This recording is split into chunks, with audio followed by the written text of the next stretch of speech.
Hi guys. हम इस video में एग्रीकल्चरल साइंस के बारे में बात करेंगे। इसके पहले हमने लाइफ साइंस देखा है। लाइफ साइंस में एनिमल साइंस, प्लांट साइंस यह कैसे कंट्रीब्यूट करता है, इसके बारे में हमने एक वीडियो देखा। फिर हमने मेडिकल साइंस क्या है, उसके कंसेप्ट आईकेएस में कैसी आती है, इस सब्जेक्ट पे थोड़ा सा गौर किया। अब इस वीडियो में हम लोग एग्रीकल्चरल साइंस के बारे में बात करेंगे कि ये कंसेप्ट हमारे आईकेएस में कैसे डेवलप हो चुकी थी और इसमें क्या क्या थॉट्स इन लोगों के थे, कौन से प्रिंसिपल बुक्स यहाँ पे पढ़े जाते हैं अगर आपको एग्रीकल्चरल साइंस पढ़ना है आईकेएस में तो, और ओवरऑल इस सब्जेक्ट का स्कोप क्या है ये हम देखेंगे। इस वीडियो में हम एक पैटर्न फॉलो करेंगे कि मैंने एक बार आपको बोला था जब हम एकदम स्टार्टिंग में थे इस कोर्स के, कि मैंने बोला था कि एक शास्त्र होता है, राइट। शास्त्र, फिर विद्या और कला, राइट। इन सब का इंटर रिलेशन होता है। तो इस वीडियो में हम एक बात करते हैं कि कैसे आपका जो ये शास्त्र है ये एक कौन सा तो साइंस में डेवलप होता है। ओके, तो इस तरह से कुछ हम इस वीडियो में बात करेंगे। तो हम जब आगे एक स्कॉलर के बारे में बात करने वाले हैं, तो उन्होंने जिस ब्रांच में कंट्रीब्यूशन किया बहुत बड़ा, तो उस ब्रांच का नाम है शिल्प शास्त्र। ओके, शिल्प शास्त्र। तो ये जो शिल्प शास्त्र है ना, इसमें एग्रीकल्चरल साइंस का क्या लोकेशन है ये देखते हैं। ओके, और फिर इस पर्टिकुलर ब्रांच के बारे में इन डिटेल इंफॉर्मेशन लेंगे। सो एक्चुअली दिस शिल्प शास्त्र, so this is this position. Okay, so shilpa shastra is divided in 3 categories. Okay, so first is dhatu khand,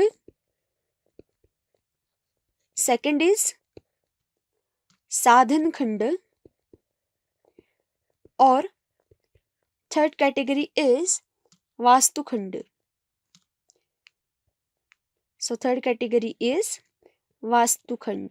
Okay, so we will focus upon this particular part, that is धातु खंड. So क्या है धातु खंड? So धातु खंड में सारे अपने प्लैनेट पे अलग अलग पदार्थ जो है उनका लोकेशन क्या है, उनकी प्राप्ति कैसे की जाए, ये धातु खंड का सब्जेक्ट है. So when we are going to discuss in शिल्प शास्त्र, okay, so when we will discuss about this शिल्प शास्त्र, then we will see each of these 3 categories in detail. Okay, so धातु खंड में कृषि शास्त्र आता है. ओके, सो इस पर्टिकुलर ब्रांच में कृषि आता है, that is agricultural science. Okay, और ये जो कृषि शास्त्र है ना, इसमें क्या क्या आता है?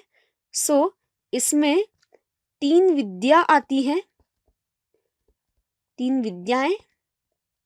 ओके, फिर 21 कलाएं, 21 आर्ट फॉर्म्स. ओके, 21 कलाएं आती है. सो in this way Krishi Shastra is developed into 3 Vidya and 21 कला. ओके, अब देखते हैं कि ये जो 3 विद्या यहाँ पे हमने बोली है वो कौन सी हैं. उनमें से एक है, उसको कहा जाता है वृक्ष विद्या. मैं आपको क्लासिफिकेशन समझा रही हूँ. हमने इसके पहले क्लासिफिकेशन इन डिटेल लिया नहीं है किसी ब्रांच का, पर ये क्लासिफिकेशन होता है, ये आप देख सकते हो. This is according to Bhrigu Shilpa Samhita. Okay, you can refer this. So एक है वृक्ष विद्या, ओके, एक है पशु विद्या और एक है मनुष्य विद्या.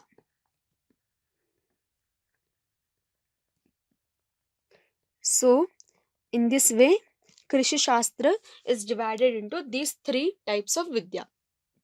और 21 कलाएं हैं. सो कला मतलब क्या? Kala is nothing but the skill set required, okay, skill set which is required to work in that particular knowledge branch. Okay, सो वो स्किल सेट जो है वो 21 फॉर्म का कृषि शास्त्र में आता है. So it's like that. Okay, so इससे यह समझ में आता है कि कृषि शास्त्र जो है इसमें सिर्फ खेती करना या सिर्फ वृक्षों का अभ्यास यह विषय नहीं आते, किंतु कृषि में वृक्ष मतलब सिर्फ एक प्लांट्स का थॉट आ गया, पशु मतलब एनिमल्स का आ गया, और मनुष्य मतलब क्या, हमारे ह्यूमन बीइंग्स का आ गया. सो इसमें संपूर्ण जो जीव विज्ञान है, संपूर्ण जीव सृष्टि है, तो उसका अध्ययन इस पर्टिकुलर नॉलेज ब्रांच में एक्सपेक्टेड है. सो एक बहुत फेमस बुक है कृषि शास्त्र में जिसका नाम है कृषि पराशर, जो महर्षि पराशर ने लिखी है. सो वो बोलते हैं, वो डेफिनेशन क्या बोलते हैं कृषि की, कि कृषिर्धन्या कृषिर्मेध्या जंतूनाम जीवनं कृषि ही. सो वो बोलते हैं कि कृषि करना मतलब खेती करना ये धन्य काम है, मतलब ये बहुत नोबल काम है, वो बुद्धि का काम है, it's matter of intelligence. Okay, so anyone who is having certain मतलब ordinary skill set or ordinary level of intelligence, that person can't do this. Okay, so अगर आपको खेती करनी है तो आपको एक इंटेलिजेंस लेवल चाहिए. तो अभी देखो आप कैसी हालत हो चुकी है कि जिसको कुछ नहीं आता वो खेती में चला जाता है. ऐसा नहीं होता, खेती करना है बहुत इंटेलिजेंस का काम है. ओके, और जंतुनाम जीवनम कृषि ही. So he has quoted this line कि जंतुनाम जीवनम कृषि ही. सो दैट मीन्स जंतु मतलब जीव. Okay, organisms. तो सारे ऑर्गेनिजम्स का जो लाइफ है ना, दैट इज कृषि, राइट. अब ये जो कृषि शब्द है ना, ये कैसे बनता है ये एक बार देखते हैं. सो कृषि, इसमें जैसे हम देखते हैं ना कि रूट वर्ड होते हैं हर एक वर्ड में, राइट. तो इसमें रूट वर्ड है कर्ष. ओके, कर्ष जिसका मतलब होता है कर्षण करना, यानी क्या, जुताई करना. ओके, जोतना, जमीन जोतना, टू प्लो. ओके,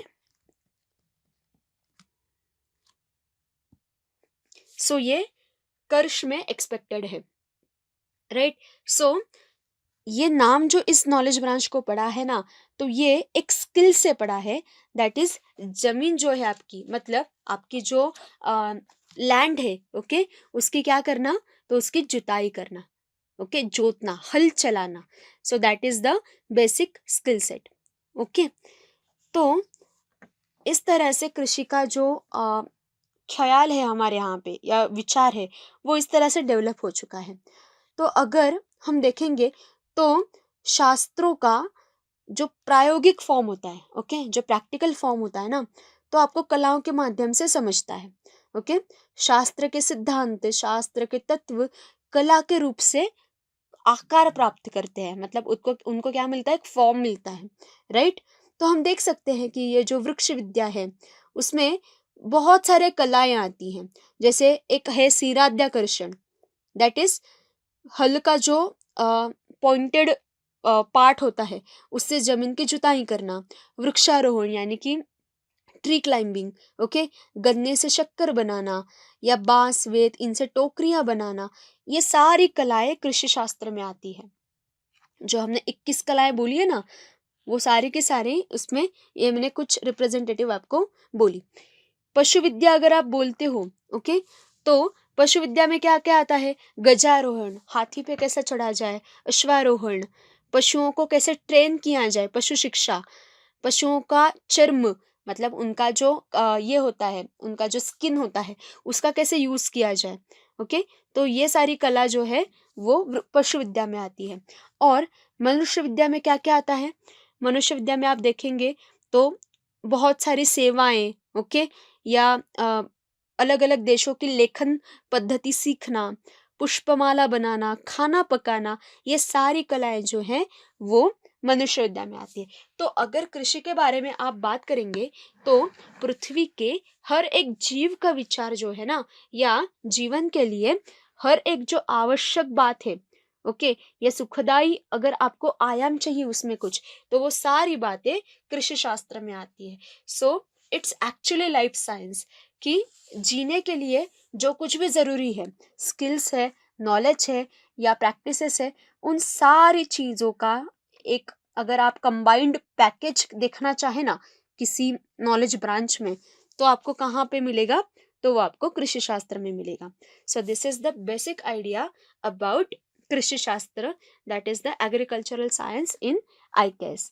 ओके, तो क्या आइडिया है, देखो उन्होंने क्या आइडिया यहाँ पे अप्लाई किया है कि धातु खंड जो है ना इसका भृगु संहिता का, तो उन्होंने क्या किया है, उन्होंने जमीन का उत्खनन, एक्सकेवेशन, ये आइडिया यहाँ पे अप्लाई किया है.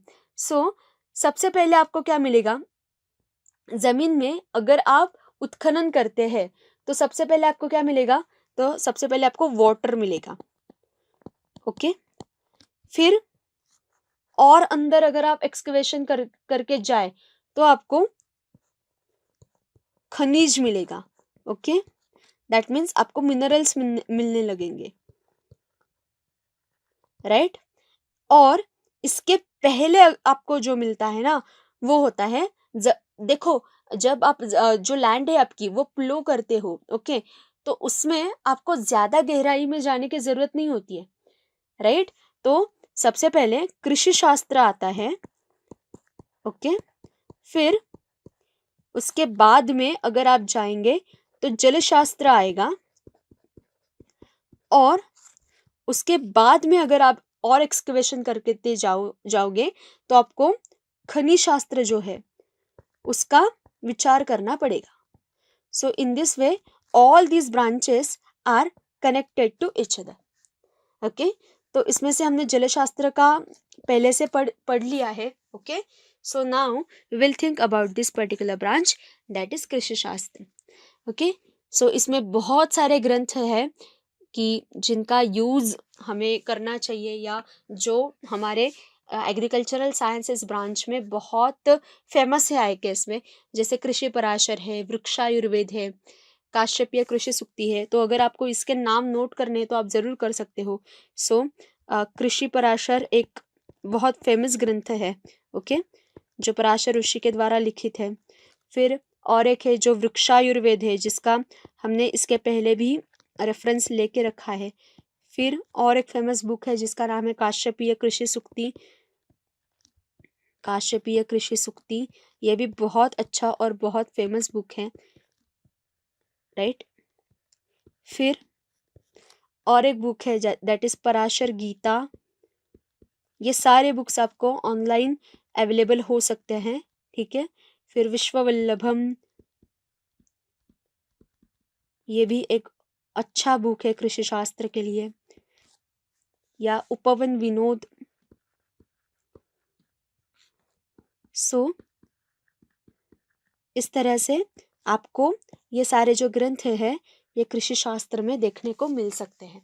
Okay, surely you can think of this books, okay, and you can read some of the thoughts which they have mentioned. Okay, so in this way this is very important.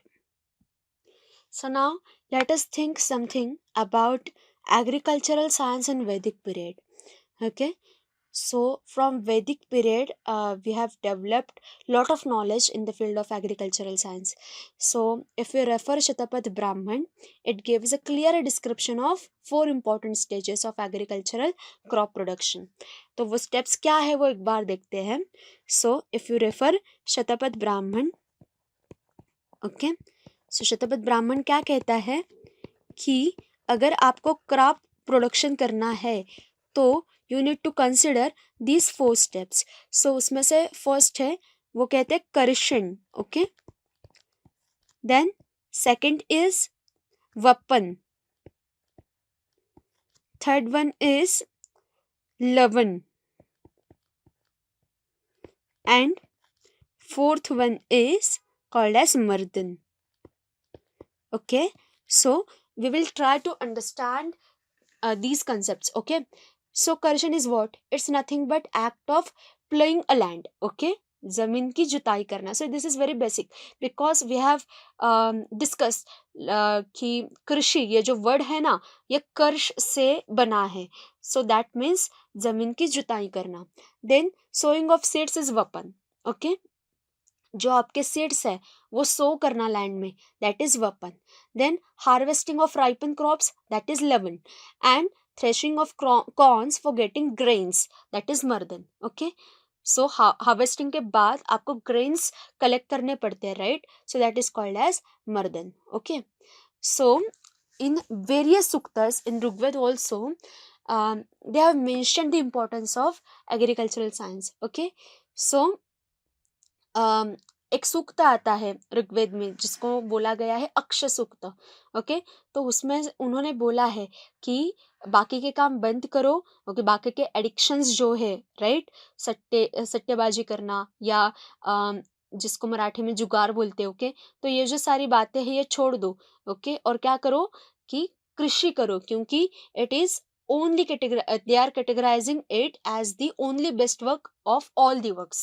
Okay, so also the Atharva Veda is full of the description of farming, right? So Atharva Veda में एक story आती है, पुराण में भी आती है, जैसे भागवत पुराण है, महाभारत में आती है, that is पृथुवैन्य. So पृथुवैन्य is said to be the first inventor of plowing in agriculture. So this person is very very important. Okay, and he is known as Prithuvainya. Okay, so इसके पिता का नाम था वेन राजा और वो बहुत ज़्यादा अत्याचारी था. सो वो जो वेन राजा है उससे डर के क्या हो गया कि सारे जो क्रॉप्स है वो जमीन के गर्भ में, जमीन के पेट में गायब हो गए.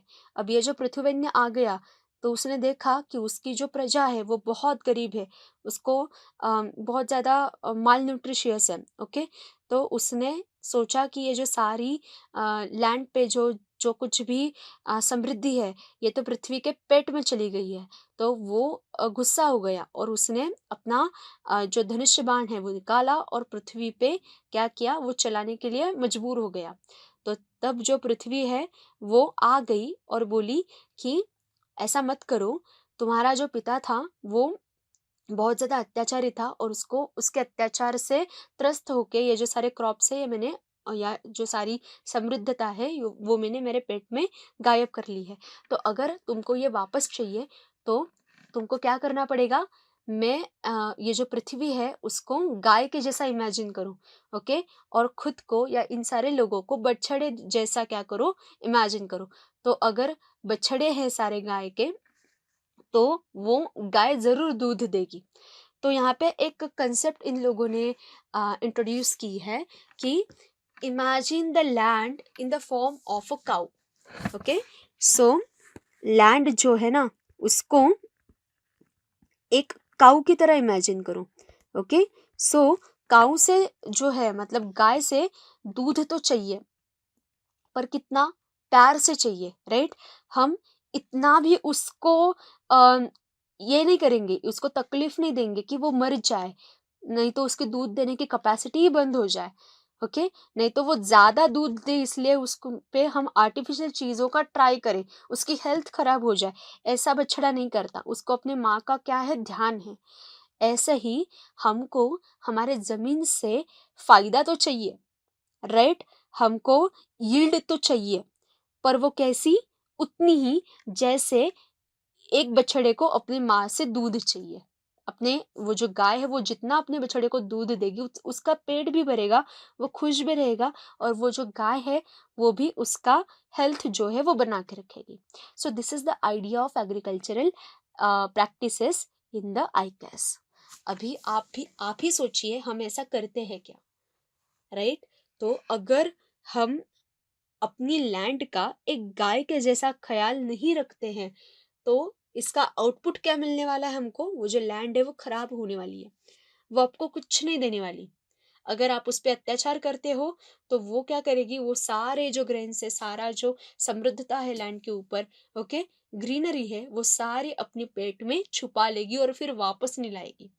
सो this story is something like we can say it's रूपक टेक्निक. ओके, तो ये स्टोरी जो है ना वो डिनोट करनी पड़ती है, उसमें प्रिंसिपल्स क्या छुपे हैं वो समझने पड़ते हैं, right? So this is the idea of story telling और स्टोरी राइटिंग इन आईकेएस. जब हम टूल्स देखेंगे ना IKS के आगे के मॉड्यूल्स में, तब हम ये स्टोरी फिर से एक बार रेफर करेंगे, राइट। सो इस तरह से ये जो पृथ्वीवन्य है ना, उसने जान लिया कि पृथ्वी से, लैंड से यील्ड कैसे प्राप्त करते हैं, ओके। और फिर उसने जमीन की जुताई करना खुद सीखा, अपने लोगों को सिखाया, and that's why he is considered as the first farmer on the land, okay. कौन? पृथ्वीवन्य, right? So in Rigved also there are various references, like one reference is Ashwins are praised as inventing plowing in agriculture and offering it to Manu, okay। So उसमें बहुत सारे agricultural tools के नाम भी आते हैं, which are made up of wood, copper and sometimes rarely of iron, okay. So agricultural tools कैसे बनाए जाते हैं, इसका भी डिटेल में डिस्क्रिप्शन आपको इसमें मिलेगा, वेदों में मिलेगा, okay. So in Mahabharata also various methods are analyzed, scientific methods, okay। So scientific system of plant cycle, then which are dealing with botany and applied botany both. So these techniques or these descriptions we can found in Mahabharat, Rigved, in such books, okay। तो इस तरह से आपको agricultural जो है practices वो बहुत ज़्यादा डेवलप्ड फॉर्म में मिल सकती हैं, ओके। सो ऑफन अगर आपको एग्रीकल्चरल साइंस, ओके, ये पढ़ना है ना, तो इसके साथ में कुछ सप्लीमेंट्री नॉलेज ब्रांचेस है, वो आपको हमेशा पढ़नी पड़ती है। तो उसमें से एक है very obvious, that is rain prediction, okay, rain prediction. और दूसरी इंपॉर्टेंट ब्रांच इसमें है जो आपको पढ़नी पड़ती है, दैट इज ज्योतिष, right. So these branches are very related to each other. Actually rain prediction this comes in ज्योतिष itself, okay। पर आपके जो ग्रंथ है ना अलग अलग, वो आपको इन दो एस्पेक्ट्स में बहुत डिटेल में इंफॉर्मेशन देंगे। So agricultural science is often associated with these branches, okay। So इसके साथ ही बाकी लाइफ साइंस के पार्ट्स तो है ही, okay.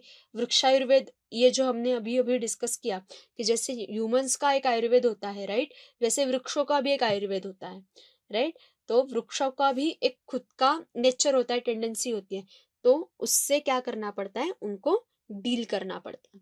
So this is the idea of development of agricultural science in Vedic period. So now let's see something about rain prediction. तो आपका जो nature है उसका इन डिटेल ऑब्जर्वेशन, ग्रहों की गति, प्रकृति में होने वाले परिवर्तन, इसका अभ्यास करके प्राचीन काल के जो व्यक्ति थे उन्होंने क्या किया कि रेन प्रेडिक्शन के बारे में कुछ प्रिंसिपल्स बता के रखे हैं। तो ये सारा जो पार्ट है ना, ये आपको कृषि पराशर इस बुक में इन डिटेल मिलेगा। तो उन्होंने एक कंसेप्ट यहाँ पे बताई है कि आपका जो ईयर होता है ना, उसको बोला गया है संवत्सर, ओके। और इस संवत्सर का राजा होता है कोई ना कोई प्लैनेट, ओके। तो अगर सूर्य राजा है, राजा, और we will see its effect, okay. So let us understand this. So अगर सूर्य राजा है तो उस वर्ष में आपकी जो वर्षा है यानी कि रेन है वो लेस होने वाला है, ओके, वो कम होने वाला है, ओके। और humans need to take some efforts, okay, humans को जरा कष्ट सहन करना पड़ेगा। जिस संवत्सर का राजा चंद्र होगा, ओके, उस समय उस वर्ष में जो बारिश है वो अच्छी होने वाली है, okay, it will be good in amount, okay. वनस्पतियों की वृद्धि होगी, क्रॉप्स अच्छे आएंगे, लोग स्वस्थ रहेंगे, ओके। इस प्रकार बुध है, बुध, ओके, गुरु या शुक्र, ओके। सो अगर ये वर्षाधिपति होते हैं, ओके, सो अगर ये राजा होते हैं तो ये जो कंडीशन है ये अच्छी ही रहेगी, no problem in that, okay. पर अगर शनि है वर्षाधिपति, सो अगर शनि वर्षा का राजा है, मतलब रेन का राजा है, तब क्या होगा कि हर जगह पे प्रॉब्लम हो जाएगा। So it will be very problematic condition. Okay, so इस तरह से इन लोगों ने क्या किया है, हमको दे के रखा है। ओके, सो बारिश कितनी होगी ये लोग बताते हैं सिर्फ, और ये इतना कम और ज्यादा, ये ऐसे क्वालिटेटिव एनालिसिस नहीं है। Also we have some quantitative analysis also. So if you seen Krishi Parashara, तो उन्होंने आढ़क में बताया है। ओके, कि कैसे बोलते हैं, कैसे वर्षा कितनी हुई, रेन कितना हुआ, ये कैसे मेजर करते हैं। तो उसका भी मेजरमेंट या हम बोलेंगे कि उसका भी डिस्क्रिप्शन कृषि पराशर में आता है। ओके, सो अगर आप देखेंगे कि ऋषियों ने वर्षा मापने का पैमाना कैसे किया है, अढ़क, एक अढ़क, इसका मतलब होता है, या आढ़क बोलो, इसका मतलब होता है 100 योजन। ओके, फिर ये जो 100 योजन विस्तीर्ण तथा 300 योजन, 300 योजन ऊंचाई। ओके, सो ये क्या हो गई, ये लेंथ हो गई उसकी, this will be length. Okay, and 300 yojan, this will be height. So इतना जो एरिया आएगा ना इसमें, that is considered as 1 adhak. Okay, so ऐसा एक द्रोण, ये भी एक पैरामीटर है काउंट करने का। तो उसमें 4 अढ़क आते हैं, या आढ़क बोलो, कोई प्रॉब्लम नहीं। ओके, और इसका अगर मॉडर्न तरीके से आप मेजर करो तो इसमें नियर अबाउट 6.4 सेंटीमीटर्स आते हैं। तो इस तरह से ये क्लासिफिकेशन, मतलब क्वांटिटेटिव एनालिसिस भी रेन का किया जाता था। और इसी आधार पे कौटिल्य अर्थशास्त्र में द्रोण के आधार पर रेन मेजरमेंट का, और किस देश में कहाँ कितनी द्रोण बारिश होगी, इसका भी उन्होंने डिस्क्रिप्शन दे के रखा है। राइट, सो इस तरह से इन लोगों ने क्या किया है कि ये क्लासिफिकेशन पहले से उन्होंने कर दिया है। अब जैसे रेन प्रेडिक्शन ये लोग बताते हैं ना, वैसे वो हमको ये भी बताते हैं कि कब जुताई करनी चाहिए। Okay, so period of ploughing, ये भी वो क्या करते हैं, हमको बताते हैं। सो क्या होना चाहिए प्लोइंग का पीरियड, तो उसका पैरामीटर है नक्षत्र। ओके, सो नक्षत्र काल, इसके निरीक्षण के आधार पर कौन सा समय उपयुक्त रहेगा प्लोइंग के लिए, वो बताते हैं। वैसे वो ये भी बताते हैं कि पीरियड ऑफ सोइंग क्या होगा, वो भी बताते हैं। या जैसे हम बीज वपन कहते हैं, वो क्या होता है कि पराशर ऋषि बताते हैं, गर्ग ऋषि का मत प्रकट करते हैं वो, कि बीज को माघ महीने में या फाल्गुन महीने में संग्रहित करके धूप में सुखाना चाहिए, और फिर बीजों को अच्छी तरह से सुरक्षित जगह पे रखना चाहिए, फिर उनका संस्कार करना चाहिए, जैसे बहुत सारे फॉर्मुलेशंस बताए हैं। ओके, सो माघ या फाल्गुन, उसमें उनको कलेक्ट करना चाहिए पहले तो। ओके, और फिर उनको धूप में सुखाना चाहिए, और फिर क्या करना चाहिए, तो उनको प्रोसेस करना चाहिए अच्छे से, उसको बोलते हैं बीज संस्कार। ओके, तो उसको घी का लेपन करना, उसको शहद में डुबोना। ओके, गोमूत्र यूज करते हैं कहीं कहीं, तो ऐसे फॉर्मुलेशंस उन्होंने बना के दिए हैं। तो फिर उनका क्या करना, उनसे प्रोसेस करना, संस्कारित करना, और फिर उनको क्या करना, तो सो करना। ये प्रोसेस जो है वो हमारे बुक्स में उन्होंने दे के रखी है। इस तरह से आगे अगर आप जाते हो तो प्लोइंग के बारे में ऐसा बताया गया है हमारे यहाँ पे कृषि पराशर में बताया है कि जो आपका जो प्लो है, आपका जो हल है, वो हल कंटिन्यूअसली चलना चाहिए। ओके, सो थियरी क्या है कि continuous working okay, continuous working of blue.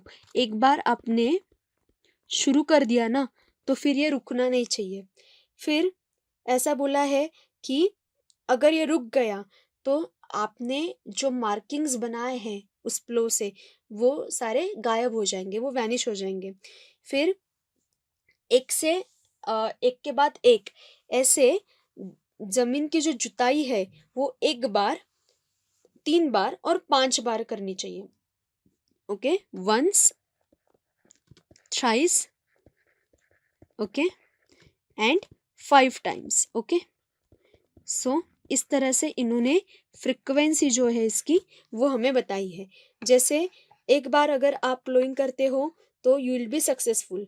Okay, 3 बार करते हो तो you will get expected yield of the crops. Okay, and अगर आप 5 बार करते हो then you will get tremendous gain.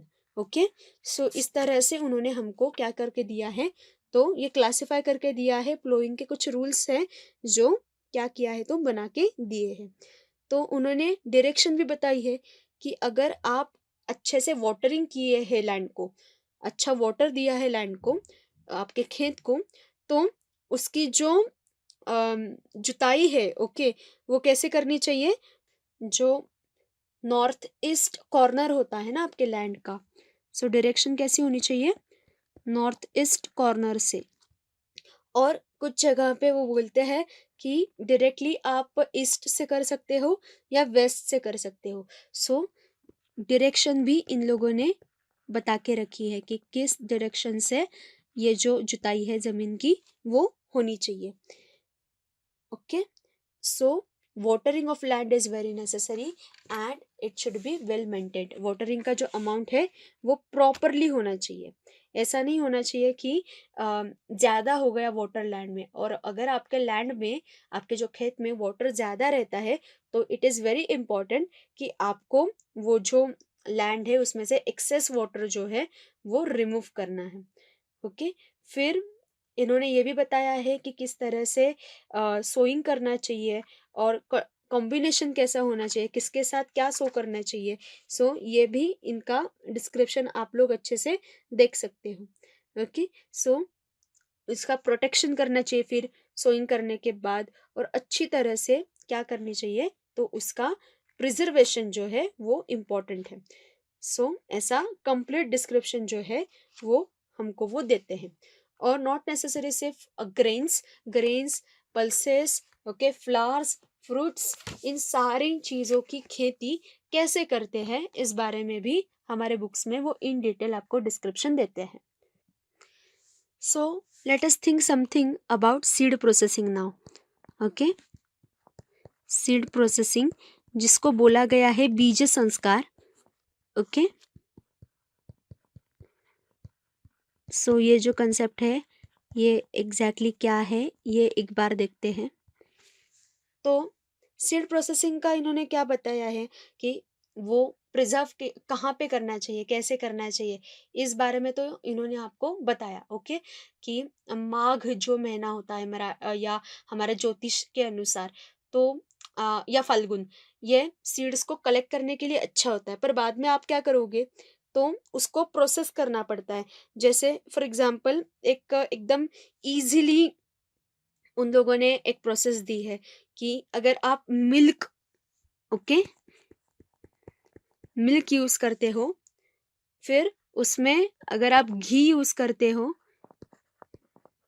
Right, और फिर जो आपके जो तिल होते हैं, राइट, सो इसकी पाउडर आप यूज करते हो।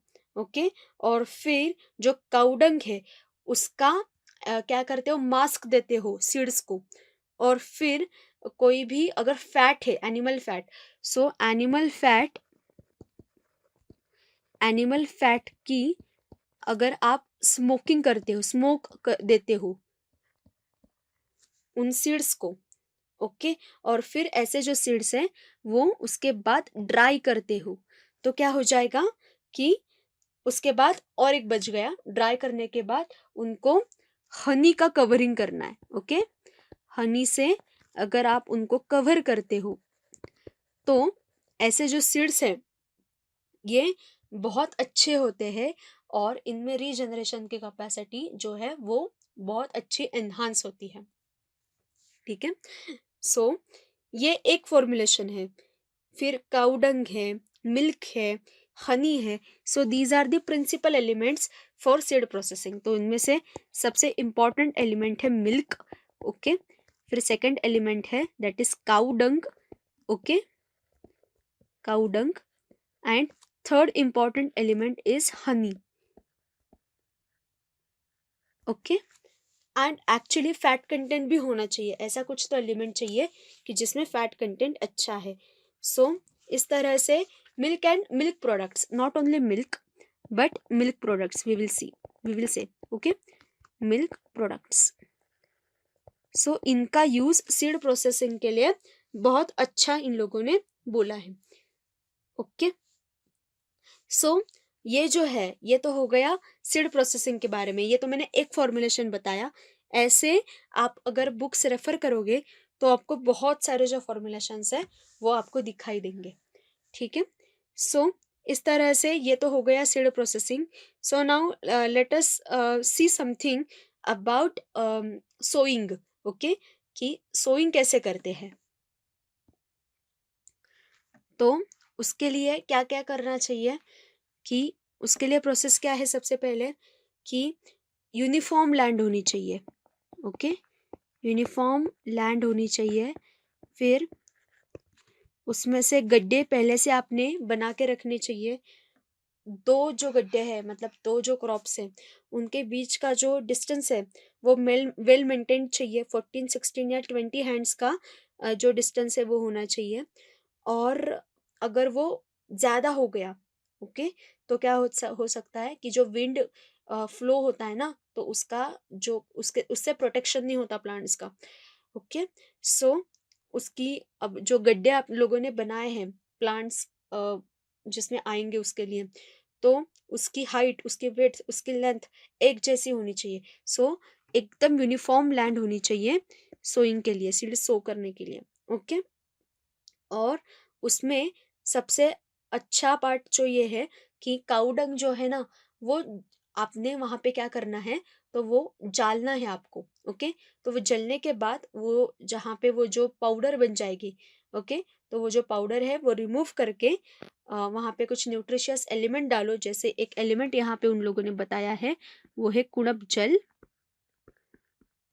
ओके, सो ये बहुत अच्छा फॉर्मुलेशन वृक्षायुर्वेद में प्लांट्स के अच्छे ग्रोथ के लिए और उनकी इम्यूनिटी डेवलप करने के लिए इन लोगों ने दिया है।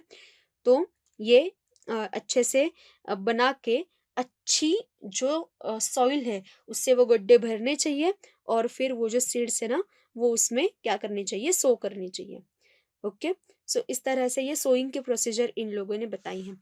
अब सबसे इम्पोर्टेंट पार्ट आता है कि इनका न्यूट्रिशन, प्लांट न्यूट्रिशन। क्योंकि अभी हम देखेंगे तो हमारे पास एग्रीकल्चरल फील्ड में सबसे इम्पोर्टेंट चैलेंज है कि प्लांट की इम्यूनिटी कैसे बढ़ाए, नेटिव इम्यूनिटी। ओके, उसके लिए हम लोग सिंथेटिक फर्टिलाइजर्स का यूज़ करते हैं, राइट। और हम लोग ऐसे बोलते हैं कि बस प्लांट्स को आदत हो गई है, अगर हम नहीं देंगे तो क्या हो जाएगा, ये ग्रेन्स नहीं आएंगे या यील्ड नहीं आएगी। ऐसी हमको हमेशा क्या पड़ती है, तो चिंता होती है, राइट। सो इसके लिए जो पोषण होता है प्लांट्स का वो कैसे किया जाए, तो उसके लिए इन लोगों ने एक इम्पॉर्टेंट फॉर्मुलेशन बोला है जिसका नाम है कुणप जल। ओके, अब ये जो कुणप जल है ना, इसमें जो एलिमेंट्स अभी इन लोगों ने यूज किए हैं वो बहुत अलग अलग प्लांट ओरिजिन के एलिमेंट्स है। ओके, जैसे फैट है, एनिमल फैट है, एनिमल फ्लैश है, ओके, एनिमल ब्लड है। तो हम लोग ये ऐसे यूज नहीं कर सकते। ये उस टाइम का है जिस टाइम एनिमल्स आपके पास बहुत ज्यादा थे, एक फार्मर के पास एनिमल्स बहुत ज्यादा थे। और ऑन एन एवरेज एनिमल्स की जो कुछ भी अमाउंट थी वो बहुत ही ज़्यादा थी। इस हिसाब से ये कुणप जल बनाया जाता था। अब हमारे यहाँ पे अभी एनिमल्स मरते नहीं है ज़्यादा, क्योंकि हमारे पास एनिमल्स उतने बच्चे ही नहीं है, right. So you need to replace this animal origin elements with other elements. For that you need to study the reason of using those elements in this formulation. Are you getting this? कि आपको समझना पड़ेगा कि क्यों ये blood, particularly ये blood क्यों लिया गया है. So what are the components, what are the nutritional elements present in that blood so that it is used in Kunabjal. Okay, so for example they have used उन्होंने use किया है यहाँ पे फिश फैट, ओके, या bone marrow use किया है, फिर horns जिन animals के पास होते हैं, ओके, सो उनका फ्लैश यूज किया है, फिर ये सारा बॉईल किया, उसका ब्रॉथ बना है. So this is nothing but this is the nutritious broth. Okay, so nutrition broth है ये प्लांट्स के लिए एक्चुअली. ओके, तो ये बनाया है और फिर ये जो फॉर्मुलेशन है ये क्या करते हैं, ये प्लांट्स को देते हैं. और बहुत सारे बुक्स में ये ट्रेडिशनल एक्चुअल एलिमेंट है. और जो वृक्षायुर्वेद का ऑथर है दैट इज शूरपाल, वो खुद भी ऐसा नहीं बोलता कि ये मैंने बनाया है. वो बोलता है कि ये जो कुनबजल है ये ट्रेडिशन से चलता आ रहा है. ओके, और मैंने इसकी जो ऑथेंटिसिटी है ये खुद चेक की है. ओके, और फिर मैं मेरे इस ग्रंथ में इसका क्या कर रहा हूँ, तो रेफरेंस दे रहा हूँ. ऐसा ये वृक्षायुर्वेद में बताया है.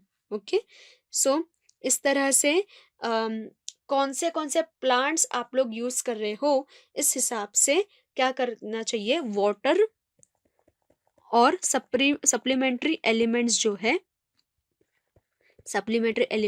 है तो उनका रेजिमेंट जो है ना, रेजिमेंट मतलब क्या, ये जो एक्चुअली टर्म है ये फार्मेसी में यूज करते हैं.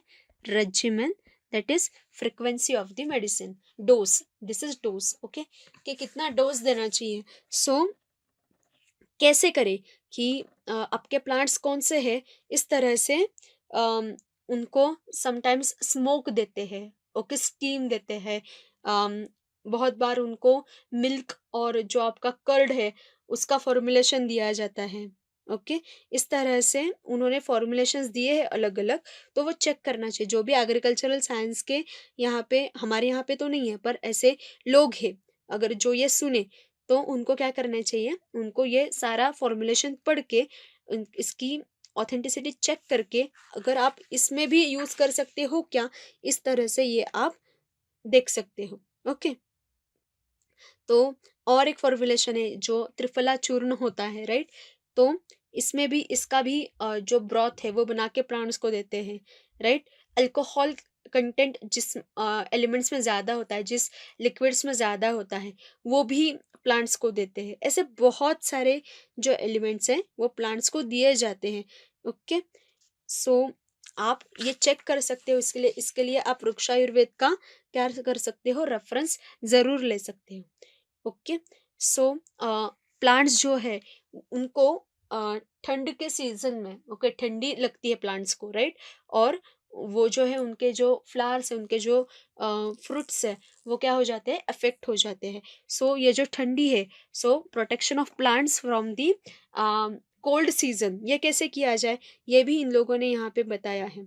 ओके, कि अगर कर्ड राइस जो है, फॉर एग्जाम्पल कर्ड राइस, वो अगर आप प्लांट को देते हो, ओके, और हर तरह पे ये स्प्रेड करते हो, हर तरह पे आप क्या करते हो, स्प्रेड करते हो अगर पूरे आपके लैंड में, खेत में, तो क्या हो जाएगा कि ये जो बारिश होती है ना बहुत ज़्यादा ठंड के सीजन में, ओके, विथ स्नोफॉल, तो वो जो बारिश है उससे आपके जो प्लांट है वो बचेंगे.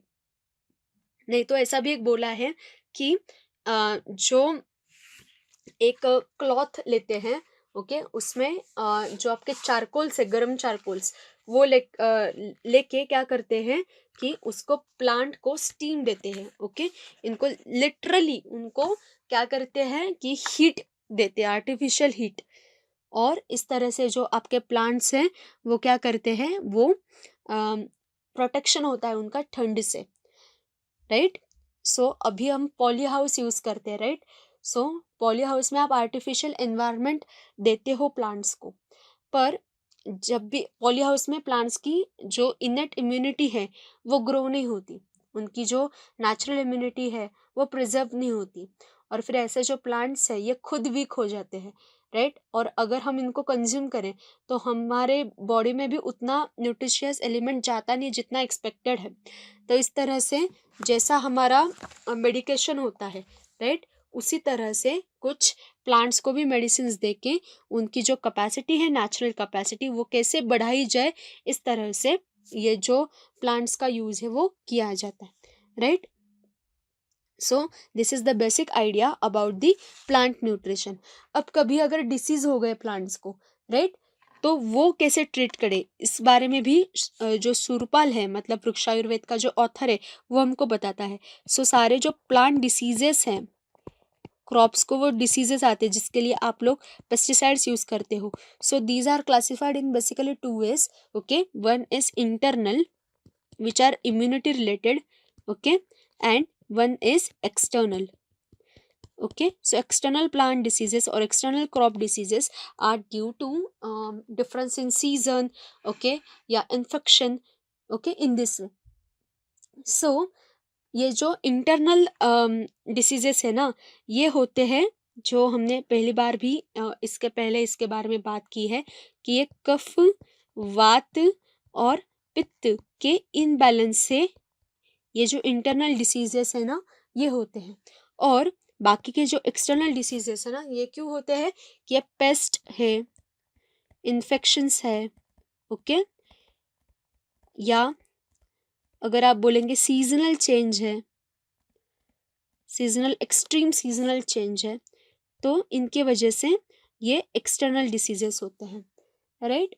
तो क्या क्या हो जाता है, अगर आप लोग आइडेंटिफाई कर सकते हो कि वात से जो कुछ भी डिसीजेस होते हैं, तो उसमें आपकी जो लैंड है, तो आप इसमें देख सकते हो कि वात जो है, इसमें अगर इम्बैलेंस हो गया तो ड्राई लैंड होगी, ओके। ड्राई लैंड है, अगर आप प्रॉपरली वाटर नहीं करते हो प्लांट को, तो क्या हो जाएगा कि आपकी जो लैंड है वो ड्राई हो जाएगी, ओके।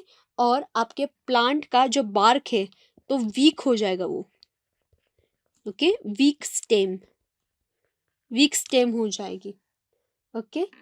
सो कफ जो है, कफ से जो डिसीज होते हैं प्लांट्स को या आपके क्रॉप्स को, वो कैसे होते हैं, तो उसमें अगर आप ऐसा कुछ करते हो कि आप स्वीट या ऑयली या बहुत ज़्यादा ऐसा टेस्ट का अगर पानी देते हो, ओके, कोल्ड वाटर अगर आप प्लांट को प्रोवाइड करते हो, तो उससे कफ जैसा कफ रिलेटेड डिसऑर्डर्स आपके क्रॉप्स को होंगे।